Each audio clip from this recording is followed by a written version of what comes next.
Welcome to Nice Ashes. I'm Mike. And I'm Nate. I was supposed to do the intro, I thought, but whatever. We're smoking. That's what you fucking said. Hey, that's what you fucking said. And then you said, Go, Mike, go. And I was like, all right, well, I'll take the intro. I don't know what's going on. Yeah, You're the one that's running the show. You know what? No. You know what? Yeah. Everybody listening, welcome to Nice Ashes, the fucking fight. This is what we're doing this whole episode. Fight. It's a fight episode. Welcome to it. Get ready for some real shit. Mike's going to ask me what cigar we're smoking. Guy's named Nate. And I'm going to tell him bowling sucks. It's just not fun. No, bowling I like is trash.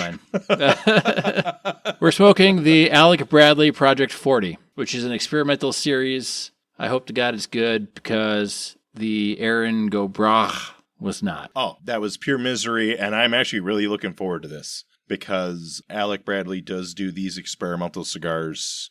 And it's maybe not available now, but their new project will be, and it should be indicative of what they're doing. So I'm pretty excited. I'm excited about this one. It looks good. I like their label design. I like the little extra experimental series label. Oh yeah, it feels good in the hand. Feels good in the hand. So we build this as Nice Ashes the fight, and I don't think it's so much going to be a fight, other than a pretty heated discussion. But before we get to that, the first few puffs of this cigar, there's some spice on this one. First few puffs are good, kind of as to be expected from an Alec Bradley. I'll be honest with you, I expect a great cigar. The smell of the stick before it was lit was kind of agricultural, let's call it that. I thought it smelled a little grass-like. Yeah. Sure.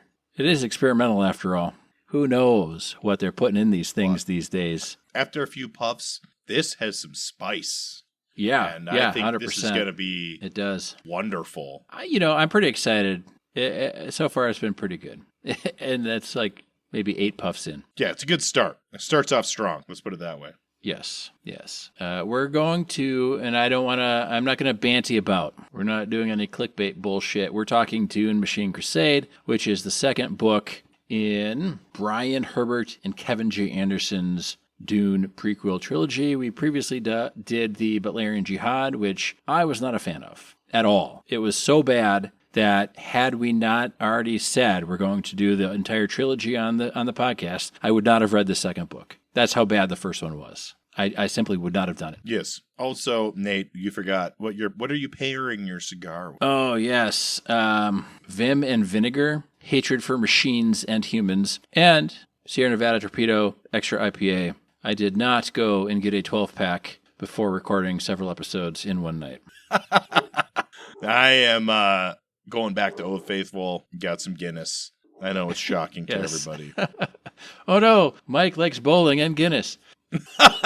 Well, when it goes on sale at Costco, I buy a pickup. Hey, man. That's all I can say. I love me some Guinness. And Mike and I are going to see each other tomorrow. And goddamn, we're going to drink some Guinness because that's what I got. Even though he said he was fine with anything else. But Mike gets what Mike wants a lot of times. Yeah, hard to say no to the Guinness for sure. Yes. Now, I'm going to do a first on the show, and I probably should have done this a long time ago. I got a little tablet, and I've got my notes for the book on this tablet. And so I'm dual screening it here on the show. Normally, I would pull up my notes on the computer, but I figured I've got this tablet just sitting here. I might as well use it and whatnot. So not important. I've been doing the dual laptop the last several episodes because since we got our new laptop, I've been using that for the show, and then my old laptop I use for my notes. Sure.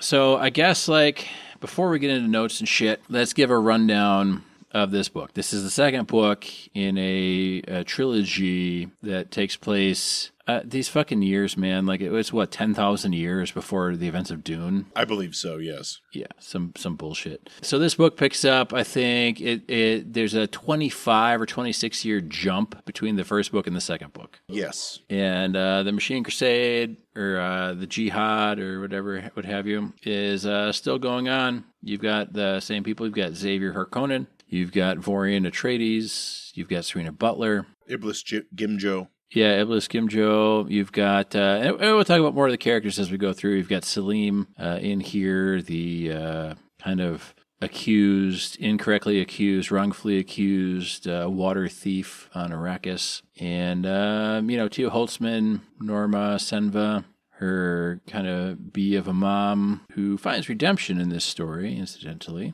And Aurelius Venport. Yep, Jewel Narette. And this is kind of the continued fights of things. You've, of course, got Omnius and Erasmus, whatever the fuck. Erasmus, I believe is how it's pronounced. But, You've got some of the Titans fucking around. Agamemnon. Come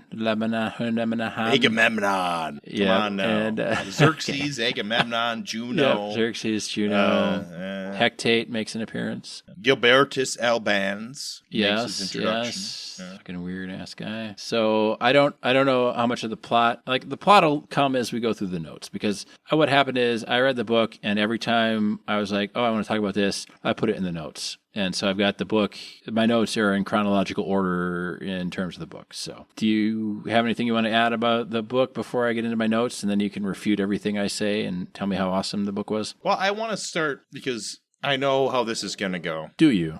Yes, I do. You took a dose of melange, you took a spice wafer, and you've seen into the future? I did. I have some prescient vision. And Nate is going to criticize this because it's not literarily, it is not Dune. It's not the perfection that is Dune. Dune is pretty fantastic. Frank Herbert and Dune, in the first 6 books especially, where he was the sole author. Yes. Those are some special works of fiction, similar to Lord of the Rings or Harry Potter. Yes. It's a notch above everything else. And the stuff that Brian Herbert and Kevin Anderson does is a lot more along the lines of pulp fiction and pulp science fiction. So it's much more in line with like the John Carter, Tarzan, Conan the Barbarian style sci-fi. Yep. And that's definitely an acquired taste and a mindset. So I like pulp sci-fi from the 30s, despite its shortcomings. And this has a lot of elements of that, where it's like, insert blatant sexist thing here, or insert blatant racist thing here. And it's like kind of a whimsical tale. And I'm fine history with that. lesson. Yeah, a whimsical tale. And I think that's fine. I think that's I'm fine. okay It's with fun. that. I think my problem is coming from Dune. And even the 3 books that Brian and Kevin finished on behalf of Frank, I liked, I enjoyed. And it made me wish that I stopped and read these before reading their books, you know. And I will say, just up front, the first 400 pages of this book, I was less than thrilled. And they finally got a hook in around the 400 mark of the 700-page book, right? So I liked this one much better than the Butlerian Jihad. Of course, I still have issues, right? But overall, my feeling towards this book is a lot more positive than Butlerian Jihad, which I'm not sure if that's what you're expecting or not, Mike. You know what? I knew that it wasn't going to be all positive. That's for sure. Yeah, well, it's not going to be because, man, I have issues. But passive aggressively texting me hate messages. I mean, warnings. I mean, why the fuck am I reading this, Mike? You're like, thank God for the show. Otherwise, I'd burn these books. No, I'm not 1930s a German. Yeah. This is going right in the bonfire next to my copy of Mein Kampf. I'm a lot more forgiving with that because I do like trashy sci-fi. And this is much more in the line of trashy sci-fi than it is with legitimate literature that is also sci-fi simultaneously. Yeah, and I like the trashy sci-fi as well if it's older, because then it makes it okay. But I don't want, like, man, your dad wrote this fantastic sci-fi series, and now I'm reading a prequel trilogy, and all this stuff seems stupid. Not all of it, right? Not all of it, but like a lot of this stuff seems stupid. And we even mentioned it when we talked about Butlerian Jihad, when you were like, well, just coincidentally, all of the major players in the history of the Dune books happen to live at the same time and are doing things at the same time and interacting with everybody, and it's like, yeah, that's kind of fucking weird, like even in the founding fathers of America weren't all like friends or interacted with each other, like. Yeah, Frederick Douglass wasn't going on pleasure cruises with Abraham Lincoln, right? Yeah. Friend of the show, it's, Frederick Douglass. Yeah, friend of the show, Frederick Douglass. We'll get him on here soon. Yeah, and it's interesting because, and it's tough because you set these things, and Frank did this too with God Emperor of Dune, where he's like, hey, let's just leap ahead 4,000 years or whatever it was, right? And, if you're thinking about it in a super scientific way, which we shouldn't really be, this is fiction, this is supposed to be fun, but, it's like, okay, so the beginning of Dune, this prequel trilogy here is 10,000 years before Dune actually starts. And then the Dune series actually runs for, 10 or 25,000 years. And so then you start thinking about, like, linguistic drift and things. And the only thing that's changed in the entire 35,000 or 40,000 years of the Dune universe is sometimes, check this out, sometimes they call Dune Arrakis. And other times they call it Rakis. And then sometimes they call it Dune. And that's the only linguistic drift in the entire 40,000 years, like, written history of Dune. So, well, they don't have any computer algorithms to push change, man. I mean, clearly Middle English is different than modern English because of the advent of the computer of AI. 1300. Yeah, AI back in 1300. Yeah, William Shakespeare. Yeah, but the issue is that Frank did such a good job with the I'm struggling for the word now, but with the Fremen and the different factions, he did such a good job with all that stuff that these kind of huge time leaps are more so in this prequel trilogy. They're a little more problematic for me. They felt more organic in the original 8-book series that Brian and Kevin finished. It felt more organic, but I think they were going heavily off of his notes. They were, and that's why they were finished. Is because Frank Herbert had extensive notes to finish out the series. So. But I'm gonna get into my notes here, and we're gonna talk about this, much to Mike's chagrin. The first few notes here, kind of just little piddly things. So Iblis is reading off of this tablet or runestone that he translates for the council, but I didn't even know what the fuck he was talking about. And later it was kind of it was explained it was a musings of a cogitor. Right, and he was misinterpreting or purposely twisting the writings, because he later in the book goes on and speaks with this cogitor, and they're like, "The fuck are you talking about? That's not what I said." And he's like, "Oh no, it is, and tell me more, so I can twist these words and control the masses," because he's like a giant asshole. Oh, he's a piece of shit for sure, and he'll get even worse later in the story. Don't I know? I finished Ask the book. Serena Butler. I know all about it. Well, you can't anymore, but we'll get to that later. But on one hand, he's terrible, but on the other hand, he was exactly what the movement needed. Oh, for sure. You need a charismatic leader. Yeah. So, I mean, I can't be all angry at Brian and Kevin, right? But it was weird because it kind of started out and he's reading this tablet and you're kind of like, well, we jumped 25 years and now he's reading this tablet, and where did this tablet come from and what the fuck is he talking about? And I don't know what's going on. And then it's funny because it seems like they take constructive criticism, but then they put it in their book and just brush past it. So the next thing I wrote was, Omnius suggests stopping the war with humans and only living on the uninhabitable planets that humans can't live on. And he's talking to Erasmus about this. He's like, hey, we could just stop this war and just go live on planets that humans can't live on. Which is the solution, the obvious solution. And I'm like, oh, well, that seems really interesting. And then the next chapter happens and they never come back to that thought. There was no actual closure of that discussion in that chapter, and we just move on from it. And we're fighting still again. So whatever, I guess. Yeah, they dropped the ball on that. I feel like that's where I want the Frank Huber kind of level of detail, where Frank would have taken this story, I swear to God, Frank would have taken this story and made maybe a book out of it, or 2 books tops. And here we have 3 700-page books, and it's too much, I think. They got a little verbose. So the next one is just a joke. It's a joke. Vor calls Xavier a hard man, and Xavier responds, verbatim, Serena's jihad has made me one. but he must have meant Serena's sister has made him one. Gotta love that Octa 16-year-old. Okay. All right, here's this next one, and this is the one I have the biggest problem with, and I'm going to get back to it because it comes back later, a similar thread. So there's a chapter where the machines are setting up the morning's offensives. The morning's offensives. The morning's machines. Morning's they're waiting until morning to launch their offensive? If they can't they do around the clock offensives? They can't just keep going? The machines if they don't act like machines for sure. Right? I know. If they would have just said like, hey, humans need sleep and food and stuff. Like if we just launch, let's say for like 18 days. Like how long can a human go without water or sleep? Let's like 30 days. Okay, let's just do 30 days, 3 weeks, whatever. 30 days. We'll just go 30 days nonstop, 24/7 on them. That'd be the end of it. It'd be done. It'd be over. There'd be no way. Like, that's it. Jihad 1 or whatever, right? It was mentioned also, I can't remember if it was this one or the previous one. Why don't we just get rid of all the humans? I think it was this book. Why don't we just get rid of all the humans? Like, stop fucking with humans at all. Only machines do so why don't everything.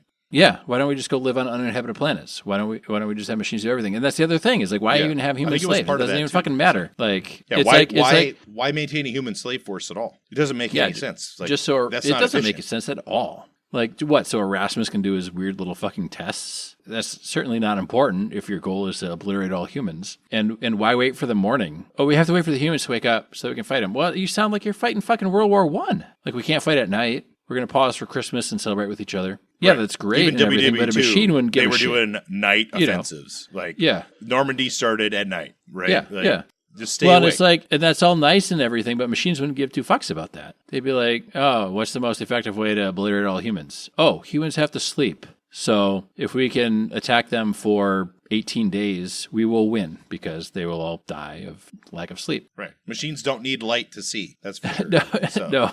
And they don't need rest or food or anything else. So it doesn't even make any sense. I wrote this down because it was kind of a weird thing where they mentioned Virgil as the young black officer, but then I don't remember who Virgil was or why he was important because he died shortly thereafter, I think. Virgil Tantor was the stepbrother to Xavier. But then he died, and Xavier was all bitchy about that too. Fuck, what isn't that guy bitchy about? And then we had 2 chapters of Joel, Joel, Jool, Jool, bemoaning the advanced chip he installed in the fighting mech trainer because it killed his fucking like surrogate father. So there's 2 chapters of him just bitching about, oh, I shouldn't have put that chip in. Yeah, they totally got sidetracked on that so that it plays into the future Duncan, Idaho story. It serves no practical purpose for this narration, right? Well, and it's interesting because, of course, they've had the entire knowledge of the main Dune timeline, so they're trying to set everything up to where it's almost too coincidental. It's a pretty clean package, a little too clean, if you know what I mean. Yeah, 100%. And then I wrote down here, it takes Serena 214 pages to decide to actually fucking do something and get out of the city of introspection, because she's been like weeping in there, or I don't know what the fuck she's been doing in there, fighting her inner demons in the city of introspection, much like her mother did. Like her mother retreated to the city of introspection in the first book, but was still married to Mannion, her dad, and I guess they made that work, but my God, she wasn't part of much. Right. It's definitely, it's weird. Really weird. How are you supposed to be leading this jihad when you live in a monk city? Yeah, and they kind of made a big point of that, where that's how Iblis was able to rise to such heights, and then he actually got butthurt when she wanted to do something. He's like, oh fuck, she's gonna come wreck my sweet gig I got going for myself here. Right. But in the end, he needed her to keep things going. All right, this is kind of maybe my biggest part of the whole Machine Crusade jihad. This is maybe my biggest sticking point outside of why wouldn't the machines just fucking go rock hard for 30 days. Honestly, it couldn't take more than 30, maybe 40 days if they just launched an onslaught. They can build infinite number of machines. Just build all those fucking machines, launch them for 40 days straight, and you've won. Anyway, I'm no tactician, but that's what I would have done. Okay, so here's my next thought is an abacus. An abacus is not a machine. That was the height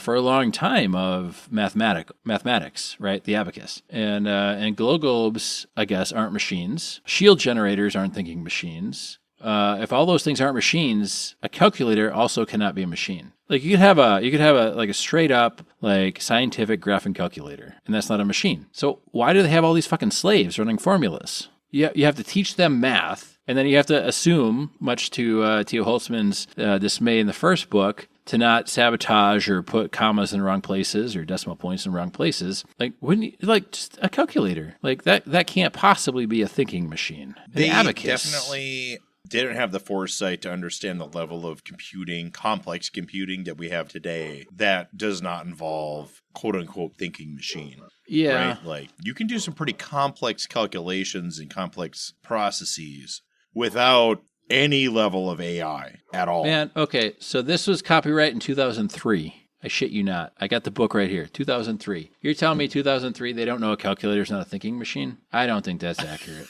I think they're trying to keep in the spirit of Dune, which was written in 1967. I think that's pretty dumb. Lazy? Yes, for sure.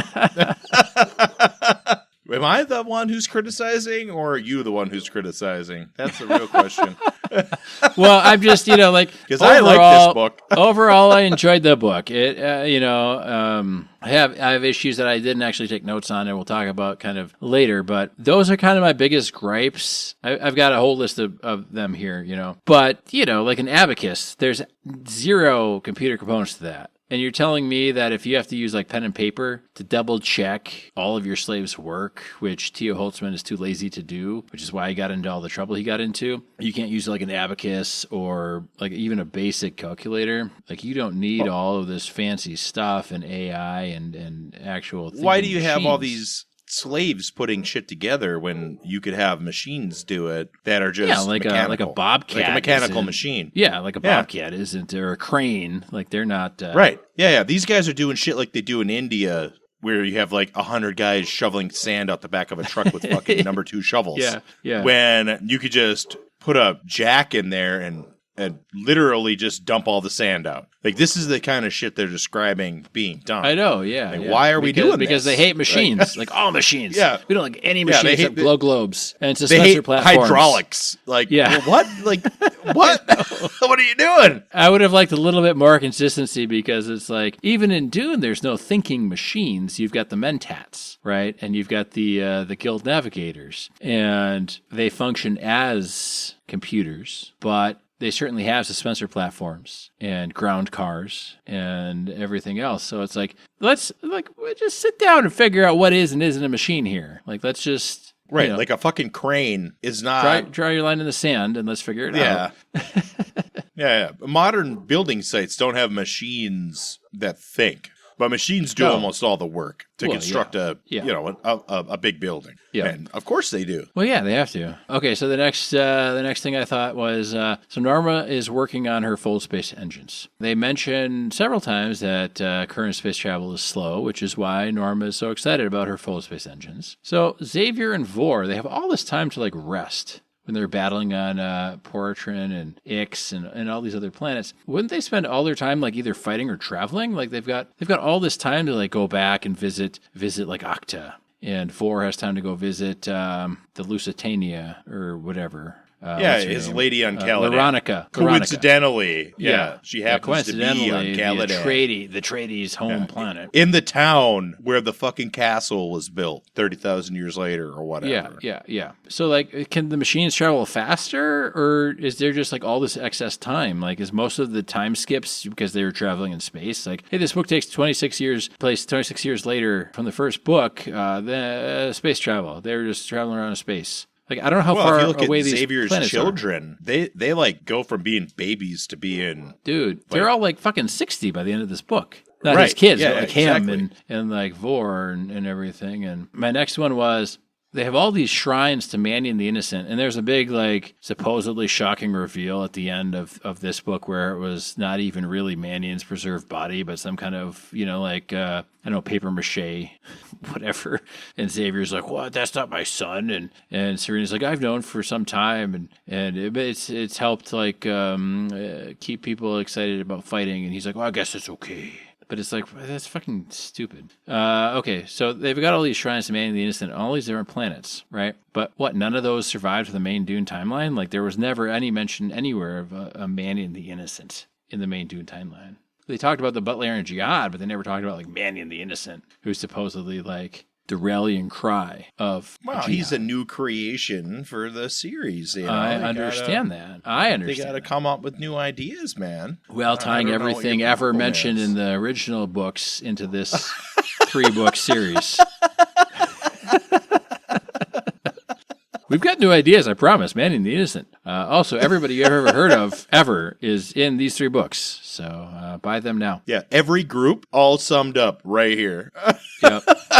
Nothing new. Nothing new for yeah. 10,000 years. This next one is a little bit of double speak or fancy thinking, right? So the Jihad is raging for over 25 years. I think 26 years by the time this chapter happens. Xavier is rushing home for his 46-year-old wife to give birth. But he wasn't at the other 2 kids' births. Octa's choosing to give birth at home, and the reason the book mentions is to keep the medical centers open for the soldiers who need medical care. But the main guy leading this fucking jihad, Xavier, main battle guy, right, can leave the battle to come home for this, super important, 3rd birth, but the fighting's so bad that Octa can't go to the hospital. So which one is it? Is the fighting not bad enough that Xavier can go home? Or is it so bad that Octa can't go to the hospital? Like, you got to pick one. Like, it can't be both. I have nothing to say. I mean, a lot of this reminds me of the John Carter series where there's glaring plot holes and you just gotta just let it go. No, just let it go for the fun. And I'm being purposefully picky. Well, so when you're following up the legacy of Dune and Frank Herbert. You're following up the legacy. And don't get me wrong, I enjoyed this book. I did not enjoy the first one. I enjoyed this one. This one was fine. That doesn't mean there weren't issues, but again, I'm being almost needlessly picky because we promised you Nice Ashes the fight, and here we are. You'll like this one, Mike, maybe. Erasmus says they can't defeat the humans without understanding the humans. And to that, my response is, what? Launch a nonstop attack. Humans need sleep. That's pretty much all you need to know. They need sleep, they need food, they need water. If you can cut those things off, they will fucking die, and you will win. Erasmus as a villain is so lazy because he is so evil. Yeah. And he is terribly evil, but he's kind of like the hero at the end of the main series. Oh, for sure. Well, he was a hero again later, which we'll never get there, so we can talk about it anyway. But he's the one that did all the Mentat training because he wanted to train humans to become thinking machines so that thinking machines could be eliminated because he became suddenly pro-human at some point. Yeah. Through the magic of sci-fi. Well, the magic of having your own... he's an independent robot. He's got his own conscience and everything like that. Exactly. But yeah, I mean, Erasmus is it's almost like they didn't just go to the independent worlds that were not habitable to humans because Erasmus wanted to torture humans. They had a whole chapter in the very beginning of the book where Omnius is like, should we just do that? And then they went to the next chapter and never went back to revisit that. And you're like, what was the outcome of that conversation? It was just like pondering. Erasmus and the Titans want to torture people. And it's like, well, isn't Omnius the fucking one who's in charge? Yeah. Not the Titans. Who gives a shit about the Titans? No, why didn't Omnius tell, hey, Titans, go and do your own thing. I don't care. Just don't mess with me. Leave. Go away. Don't want anything to do with you. And they're idiots. So the dumb. Titans, who have been alive for 1,000 years, are dump. They make stupid decisions. Yeah. It's crazy how stupid they are. Yeah. And Agamemnon is like, I'm the greatest general that ever lived. And it's like, you're fucking stupid, dude. Like, you don't know what's going on. Cigar check. Yeah, I'm a little over halfway. Yeah, I like this. I like it. This one's good. Very spicy. Yes. Very spicy. It's still spicy. Not a lot of times that spice Dark. dissipates. No, yeah, it does, and that's not. This is pepper. Not the case. A lot of pepper. Yes. I like it. Same. Yeah, not smooth at all. Very spicy, but very spicy. I like it. I like it as well. I've got another note here where they've got surveillance and communication satellites. And I'm like, okay, so they've got these. Then Norma's having to teach mental math to slaves. So you've got satellites, but Norma has to teach mental math to slaves because a calculator is too high tech. I have a bigger problem with Norma. How about Norma's against slave labor? So they get her out of working for T.O. Holtzman, and then she uses more instead of slaves. leaving, she builds a new factory with slaves. She takes no interest in these slaves. Like, you're so goddamn concerned about slave labor, and then you don't, collect all the families of the slaves, which, FYI, I know Nate knows this, and most of the listeners do too. Yeah. There were slaveholders in the Old South that collected slave families at their plantations to make them run smoothly. Like, this is a known phenomenon in slaveholding societies. So if you are a slaveholder, like Norma was, and you wanted to run smoothly, you would actively try to get their families there so that you would have a pliant workforce, right? Like, that is a tactic that is used and has been used forever. For sure. And it makes all the sense in the world. Well, of course. Especially when you're doing difficult work where you need people to want to do the job. You make them happy. That's why we have benefits and everything else. Like, wait, what are you saying? The more difficult and shitty your job is, usually the more benefits you have to make you more pliant and likely to do it correctly, right? Well, and Aurelius Venport knew this because he was giving hazard pay for the pilots of the Fold spaceships. Oh, right. Like, they show signs of being aware. But of course, they're showing. They make Norma. I mean, she's super awkward and she doesn't understand the politics, and she mentions that a lot of times in some of her chapters where she's like, I just never understood how evil like Tio was and like all the politics and stuff like that. And I think in the grand scheme of this book, I think the only people that I've really enjoyed are Norma and probably Vor. Everyone else is kind of an asshole. Even Serena, to some extent. I mean, she had a terrible tragedy befall her and a pig carcass romance session go wrong. But, in the grand scheme, I think, Norma is probably my favorite character of this whole series so far. Oh, Norma and Vorian Atreides are definitely the two sympathetic characters. Yeah. And not coincidentally, the Atreides are obviously the protagonists of this series, so they're not going to have him be a baddie. And Norma makes a comeback, so yes, she does. Not surprising at all. So during the slave revolt, a lead, the angry one, right, somehow knew that the archaic weapons in the museum were functional. That seemed like a gigantic logical leap. Like, museums in America, in modern times, render every weapon on their display inoperable. They don't put functional weapons on display. Like, you can't give them a functional weapon to display. No, they remove at least one mechanical part that makes it so that it can't be functional. So why would a lead in a separate place? Why would a lead think all of these archaic weapons are functional? I know they are. How? You're a fucking slave. How would you've never been to the museum, I'll bet you. They don't take slave field trips. Oh, you did some real good calculations and you only misplaced 2 decimal points this whole week. Let's go to the museum and I'll get you a juice box on the way there. What? That's some bullshit. Dude, I'll go one more. Okay. Why are these slaves getting moved around with no trade specification rhyme or reason at all? Yeah. You had a bunch of construction guys out in space, and then you put them on the fucking mathematics team. That doesn't make any sense. Yeah. They're constructing stuff out in space. Hey, debate team is next. They want well-rounded slaves here, Mike. Right. They're specialists. They can build stuff in zero grav. Yeah. That's pretty cool. Why would you have them doing math by pencil and paper? Yeah. And then bring them to the museum for funsies. Yeah. You don't go from being a doctor to being a aerospace engineer, right? Yeah. Well, and they shouldn't be. These slaves shouldn't even know there's such a thing as a museum. If you're doing it, I don't want to say if you're doing slavery right, but kind of. They're not supposed to know about the museum. Probably they're not supposed to be able to read. They're supposed to not be aware of a lot. Not of all stuff. of them. Not all of them. If you have a problem slave, you make that slave not alive anymore. Yeah. You don't have you're a problem you put him on the old Minecraft farm. Yeah, exactly. Yeah. What happened to Slave Bobby? He went to the Minecraft farm where all the slaves are happy, and he joined Benjamin in the field, yes. and he pulled lots of heavy loads. yes, and the corn's going to be extra fertilized this year. Happy for that. Okay, so they're talking about the ancient lasgun. And so I put, you mean the same lasguns everyone 10,000 years in the future uses? Everybody's using lasguns in the future. So it's ancient, 10,000 years in the past. It's already ancient.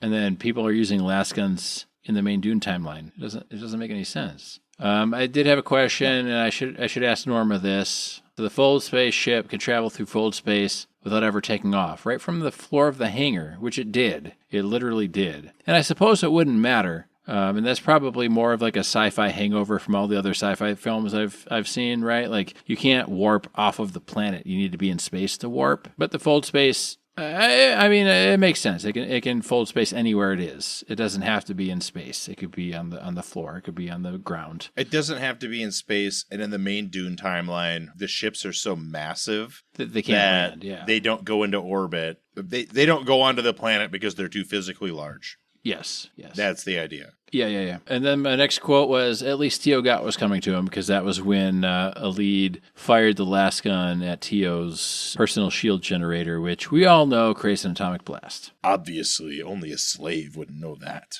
Yes. Well, and Tio didn't know that. And Norma tried to tell him, and he was like, Norma, you're a fucking weirdo. Get the fuck away from me. Well, I thought that the Tio Holtzman blood timeline was appropriate because that is a common phenomenon. The people whose hubris blinds them to the truth. Oh, yes. Because, and I like that. And yeah. that's why I put in my notes, like, at least Tio Gott was coming to him. I wish he would have had more realization before it happened to him, but he had a bit of realization, I think, in the book. So far, Nate, it sounds like you like this book more than I do.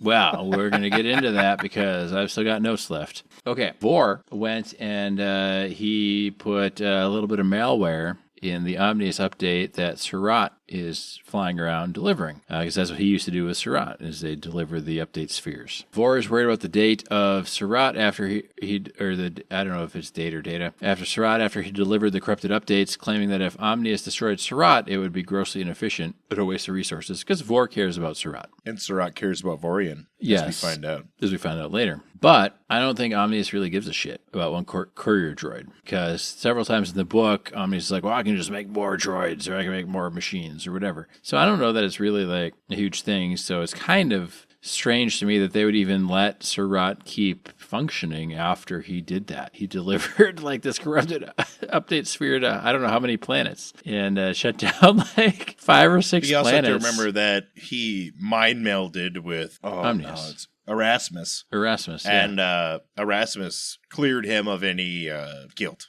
Yeah. So that's why they let him continue, because he wasn't aware of what he was doing. Well, yeah, but I mean, like, still, and Surratt was like hiding things from Erasmus and stuff. So, sure. But I feel like, Omnius is like, yeah, I can make as many fucking update droids or courier droids as I want. Like, why would they give a shit? They'd be like, oh, you did something bad, even if it's not your fault. Like, who gives a fuck? Like, out of commission, give me a new one. Wow, that's how we would do it. Like we said, that's like probably how. Yeah. The machines should be hyper logical and not really give 2 fucks about Surratt, because they're all machines. And they're supposed to, or Omnius at least, is supposed to go for the most like logical course of action every time. But if he did, there'd be no humans, because he would have just eradicated them all. And, so I guess you have to have a story, right? And that's the route they went to go. All right, so talking about the time it costs to travel around before the fold spaceships. Vor has time to fly around in space. He's just fucking flying around, trying to find Surratt, while pondering his feelings of love for Lauronica. So with all the bullshit that the humans end up doing in the book, couldn't the machines just like overwhelm them and just keep going and going? And this is like, hopefully the last time I'm going to mention this. But like, if they just sent everything they had, it would only take however many days to completely overwhelm the humans, because humans need sleep and food and water. And there's no, God damn it. I wish I had the word in my head. I know exactly what I'm trying to say. When you cut off a city from supplies. Siege. Yeah. Can't they do that? Yeah. You would think the machines do that. Here's a huge plot hole. When they have these big meetings where they're whipping everybody up, and they have like every major character all in one place. Yeah, all in the one building. Siege them up. Or Poritrin, which apparently is producing all this technology. They meet a fake fleet. Well, why don't they just put them under siege and prevent anything from coming and going? Yeah. This is their headquarters of technology. Just shut them off. Yeah. Shut them off from everything from the outside and slowly chip away, because you have all these machines add resources in. Shut them off, enclose Yep. them, add resources in. Yep. Just like Caesar back in the day, right? Oh, yeah. Like build a wall around the wall. Yep. It's pretty basic tactic. I know. And I mean, I'm aware of it, and I'm a loser electrician from northern Minnesota. And you've never commanded a battle fleet, so... No, I've never committed a war crime, for sure. Hey, you know what? If you have a flamethrower, it's pretty hard to enforce the Geneva Conventions when you're on fire. Funny you say that. That is foreshadowing to one of our future episodes. And to the end, or the AI end, of Serena Butler. All right, so Chirox, I don't know, the training robot. He doesn't need rest. They have a whole chapter on how he doesn't need rest, and he can just train people day and night, day and night, day and night. So if he doesn't need rest, why would Omnius's forces need rest? Which goes back to, like, just send everything at them. Why are you preparing morning anything? Send everything at them. And then there's a really weird and awkward, like, Erasmus sex ed chapter with Gilbertus. Like, I was not a fan of that. Do you remember that one, Mike? Dude, it's really weird. I think that they fell into the trap of having sexy time in novels, which was pretty popular at the time. In so 2003, they made an overture. Yeah, in 2003. You know, this is like the end of the male novel and the beginning of the reign of the romance novel, right? Sure. Yep. That's the only thing I can think of, like, bring this into, like, the world of reality, right? Like, well, and I mean, I understand, like, they're trying to show Erasmus is trying to, like, learn more and teach more and whatever. And, like, at the end of the book, he finally says that Gilbertus is his son, even though, you know, he's been Erasmus has been battling his own feelings for Gilbertus the entire book. But it was done in kind of a way where it's hard to believe either of these two men have children, which I know they do. And it's kind of the same with the first book, where I was like, the birthing chapter was written as if neither of these two people have ever consulted a woman about birth ever in their lives. So I guess they're staying true to form from the first book, where they have, like, one chapter where you're like, you guys have had the sex, you've done the sex, you've mated with someone, but apparently not. Right. I think this is like a hangover from, who the hell am I thinking of? I'm going to look it up right now. All right, look it up. And we could be a good show. This Okay. is all going to be So for the Nice Ashes drinking game, anytime Mike mentions bowling, you take a shot. Anytime Mike looks something up, you take a shot. Anytime Mike references looking something up and calling it Google the show or Wikipedia the show, you take a shot. Anytime we mention Keith, you take 2 shots. Or one listener, you take 3 shots. There we go. I think that the sex stuff is related to Game of Thrones, which was gaining popularity in the novel form, which is like their main competitor in the marketplace of that era. And that is, like, I haven't read it, but from what I've been told is partially pornographic. I don't know if that's true or not. It's true. I'm just reporting what I've been told. I've read the first 2.5 books before I was like, this is stupid. But it's only stupid because everybody you read in the first, like, chapter dies by the 8th chapter, and then by the 3rd book, there's all these new people, and I was just kind of like, I don't care enough. I don't need to be learning to people. Give me one person, let me follow. Every work of fiction is a product of its time, and their main competitor is going to be something as epic as Game of Thrones, because this book was 7th on the New York Times bestseller list. So I'm not saying anything like that. I enjoyed the book. I'm just saying I'm, critically looking at it because the first book was not good. Not what you wanted it to be, which was Dune.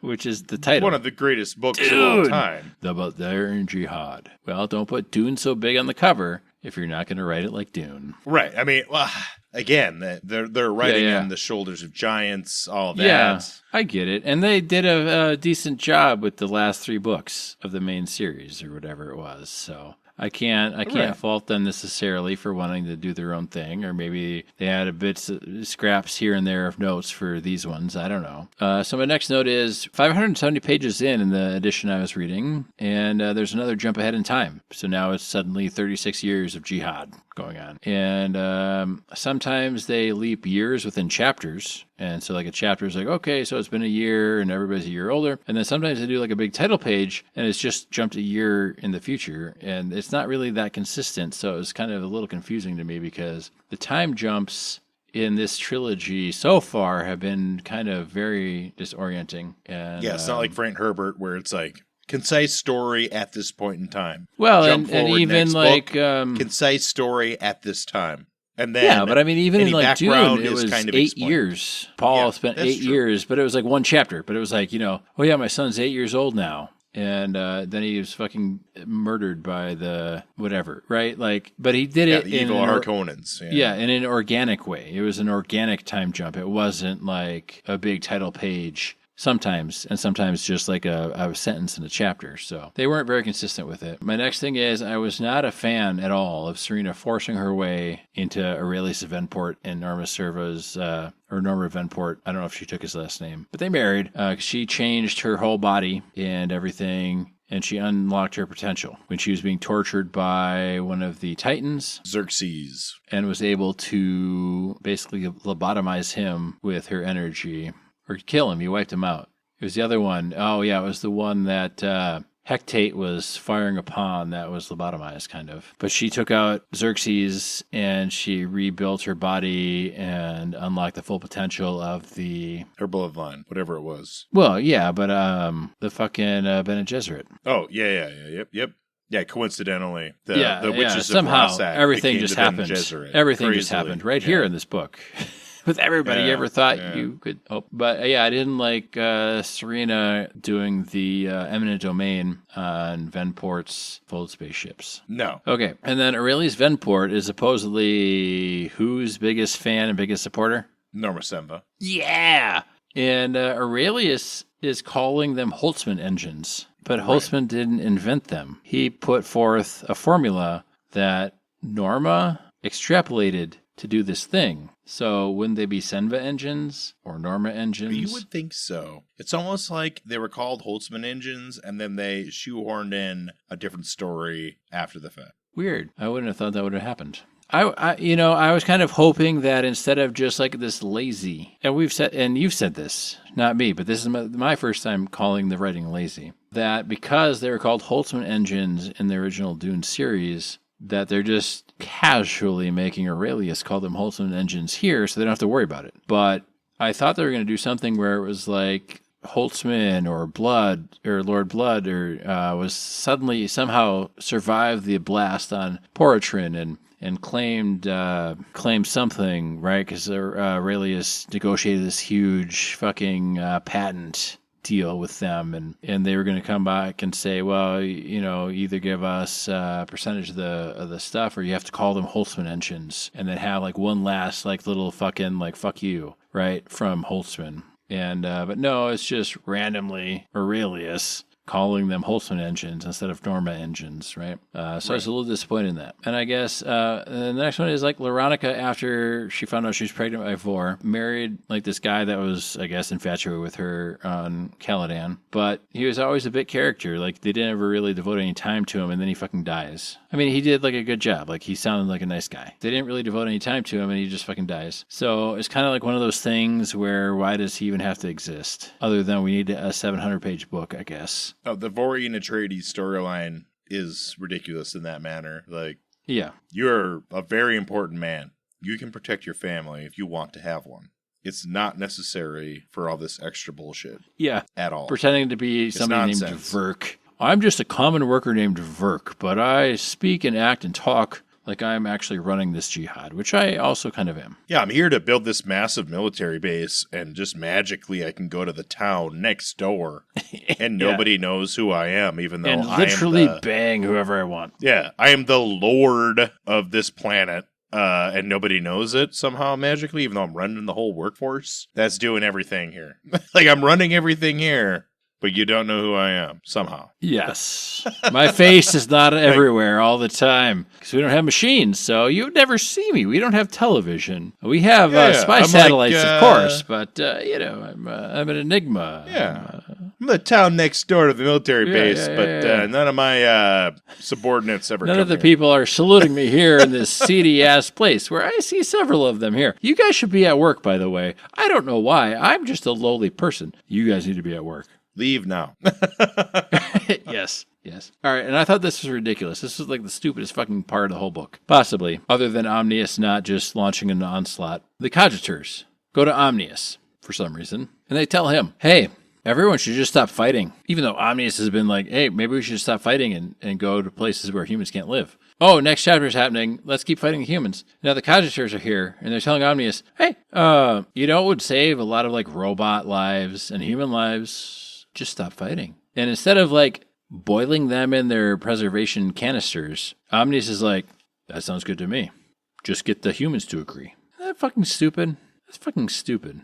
It's dumb. Dude, they're supposed to be like the most smart things because they've had thousands of years to ruminate in their own juices. And the best thing they can come up with is like, nobody would die if nobody fought. Yeah, you fucking think? Nobody would starve if they just all had food. Right? Maybe I'm a cogitator. I don't know. Okay, and this next part, I literally almost threw the book across the room.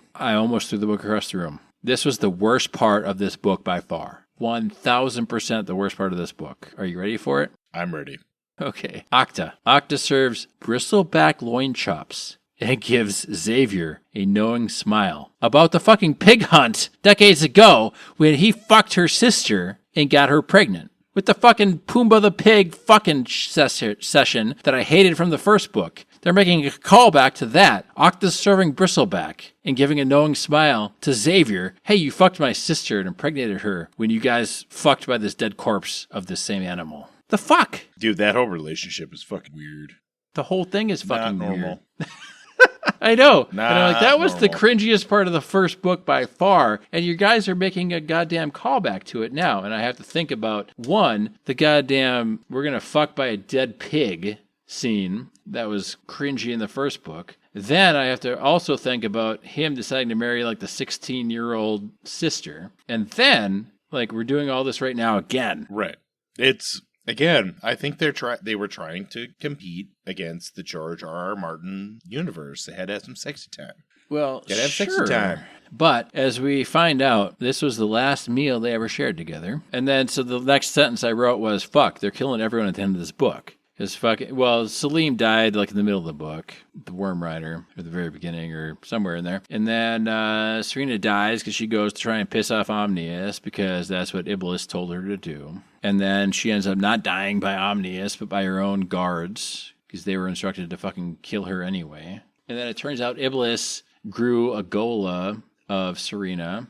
And they filmed a bunch of like weird torture porn with her to release to everybody. But that's okay. You can do that, but you can't let Norma have a goddamn calculator. Well, yeah, and these people are not aware of misinformation. Nobody knows about misinformation. Nobody knows about deepfakes and AI in this world of intelligent machines. Are you fucking joking me? Yeah. Do the slaves know about the museums and everybody's so goddamn smart that you can go from being heavy machine operators in space to being human calculators because that's how smart everybody is. And you don't know about... Well, and the funny thing is they're talking subterfuge. about Serena's cage at the end, and they're like, it looked like the Butler estate, and it looked like this, and it looked like all these places that the machines never should have known about, which they were trying to imply that there's a lot of human conspirators with the machines, which is fine, but the machines have this capability to make fake imagery real. And like you said, nobody's aware of deepfakes. Nobody's aware of what the machines can do. Like, goddamn, if the machines can do that, and the machines don't need rest, fucking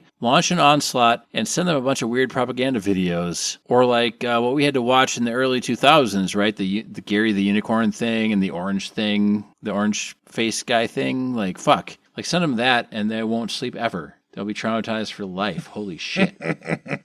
I will say that I am officially done with my cigar. Okay, Nate. I'm almost done. I have one last sentence here. Yep. Oh, and so like Ishmael, they end up fold spacing. They're the first people in the history of the Dune universe to ever fold space. And they go to Arrakis because the Talaxu slave trader, that was the only coordinates he could remember. Yes. And they go there, and he ends up kind of getting buddy-buddy with Salim, Worm Rider's widow. And he has some visions and saves Salim's son from scorpions, I guess, which I don't think are mentioned anywhere ever else again in Dune. So they must have perished in some kind of mass extinction. But he says that they will call themselves the Free Men, Fremen, of Arrakis, which was almost but not quite as bad as the bristleback love scene. Dude, they're both pretty bad. Not gonna lie. It was totally John Carter of Mars saying, "Oh, he was a black man, but as a Virginian, he was the most beautiful black man I've ever seen." Like, fuck off. Like, what does that even mean? What the fuck is going on right now? What are you talking about? What are you talking about? Jesus. What are we doing here?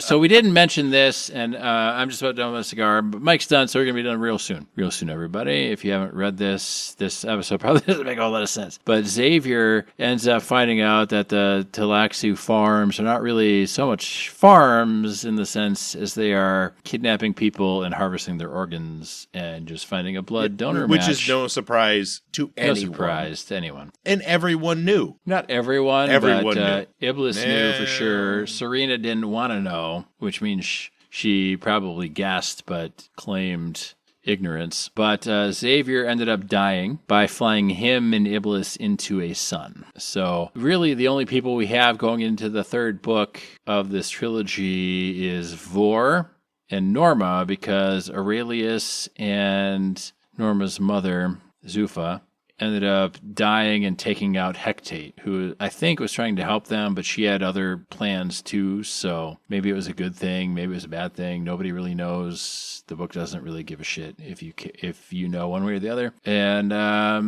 there's not that many people left, and Jewel ended up dying by being crushed by a gigantic wave because Hecate's asteroid ship crashed into the ocean and made everybody so wet they had to die. But Shiro or Shirax, the training droid, is still alive, and he's going to keep training people when they finally come back, I guess, to their archipelago. And that's kind of where things are at, I guess. Is that an accurate summation of kind of the end of the book? Everybody fucking dies except Norma, Vorian, Loronica is still alive and her kids. Yeah, Shirax is still alive. Yeah, a couple of the Titans are still alive. Yeah, and they're doing a full-on. They're fighting Omnius now. So Omnius is fighting the humans and the Titans. The humans are fighting Omnius, the Titans, and internal spies, I guess. Yeah. FYI, the Titans' turning makes no sense. They have no industrial base.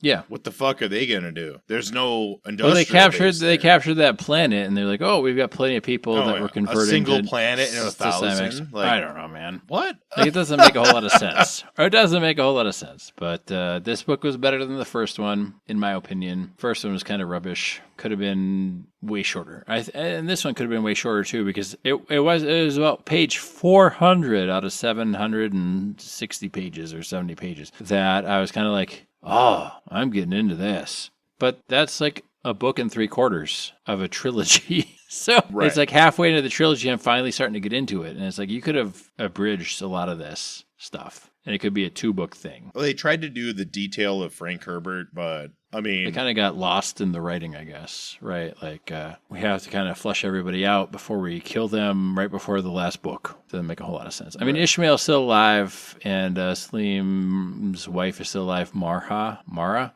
and his son. Ishmael has the prescient visions from spice, or massive doses of spice. Norma's starting to, because she actually built navigational thinking machines to help, because the holospaceships ships are super dangerous at this point. And she took some spice to try and calm herself down, and she saw like everything. So she's, of course, not only is she going to spawn the Bene Gesserit, but she's going to spawn the Guild Navigators as well. And it just seems kind of like overly predictable in a sense. I was surprised they killed everybody off, because they kind of promised like the feud between the Harkonnens and the Atreides. But Xavier's last note to Vor was, let everybody know the Talaxu are literally just capturing and killing people. And I think Vor said something like, well, nobody needs to know this because the jihad has to continue or something. So I don't know if that's going to be the issue that drives the wedge. Maybe they're going to make a Gola of Xavier or something, because they made a duplicate of Serena.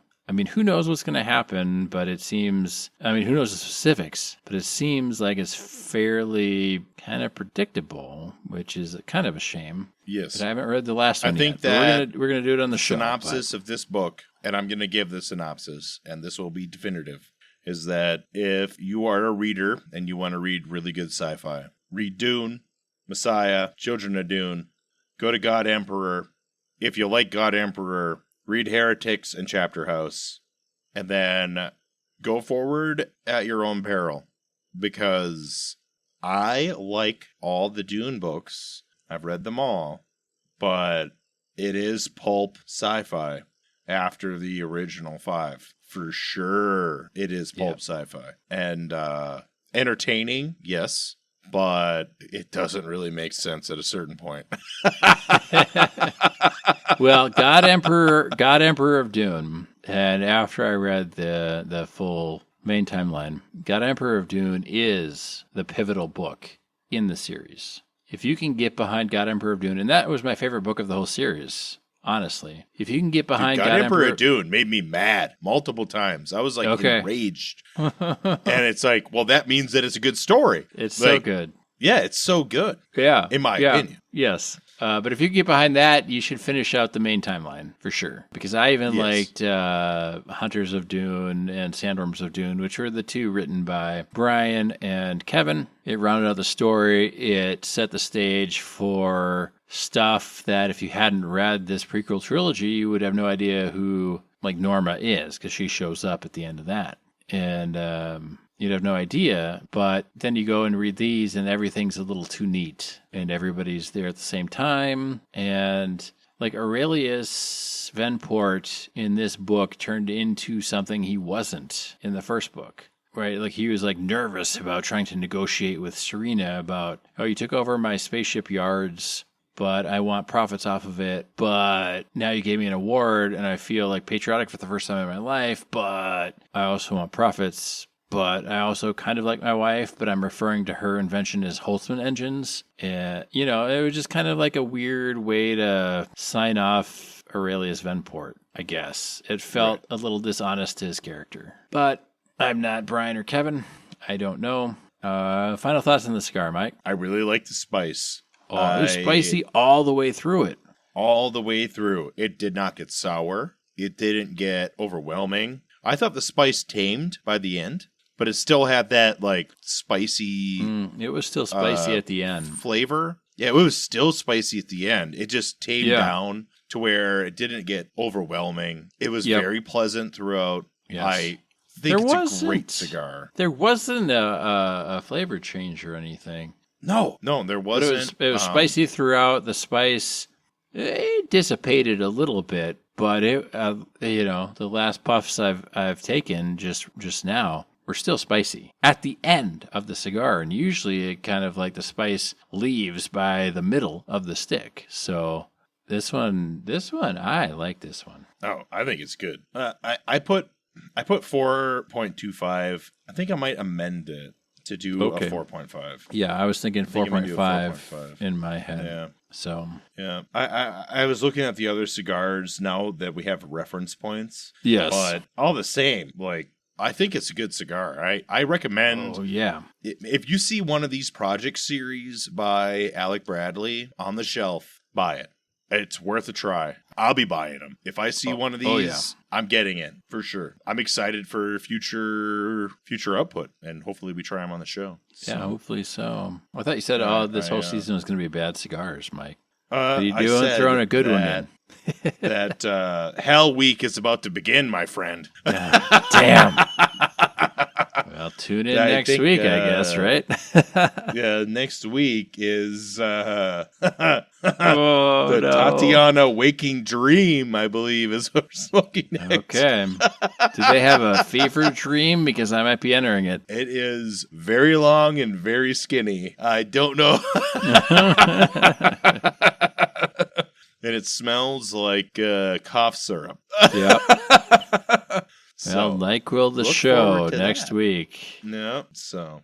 Anyway, Dune, Machine Crusade, better than Dune, Butlerian Jihad. I still feel this could have been condensed into one book, especially with all the time jumps, which were, I don't know, they weren't handled in a organic way that I would have liked. But whatever. It was definitely not as clean as it should have been. And I can tell you that the future, 12 novels they put out, they clean it up, obviously. Sure, yeah. They got better. Yeah. It's very much a pulp sci-fi writing on the coattails of Dune. Yeah, for sure. Which, had I been aware of that, which is weird because I read, the original, all of them in the main timeline, which 2 of them were done by Brian and Kevin. And but I guess it was more or less collating notes and filling in a couple gaps here and there. From what I gather, I don't know. Correct me if I'm wrong. And then to go to this, that's how they which sold is, it. Yeah. And to go to this, where it's kind of a drastic shift of tone and trying to write as if in the style of, because they have the little quotes. At the top of the chapters, like Frank did in the original Dune, where it's like Princess Auriel and notes on the this or on the that and other, sayings and things like that. And I noticed in this one they did 2 chapter headings where it was Xavier's last note to Vor, but they did that twice. So was it the same note? I guess. I don't know. Were there 2 different notes? Which one was the last note? I don't know. Just not a whole lot of consistency in terms of the time jumps, because some of them were happening in the chapter, some of them happened in section breaks, I guess you would say. I guess I just wanted a little bit more out of it, which might be my fault for going into it with those expectations. But this one I liked better than the Butlerian Jihad. But unfortunately, I guess you have to kind of read the Butlerian Jihad to understand anything that's going on in this one. But stay tuned, because we will do the Battle for Corran, which is the last book in the prequel trilogy. Otherwise, check out the Alec Bradley Project 40 Robusto. Really good smoke, and thanks for listening. Be safe, have fun.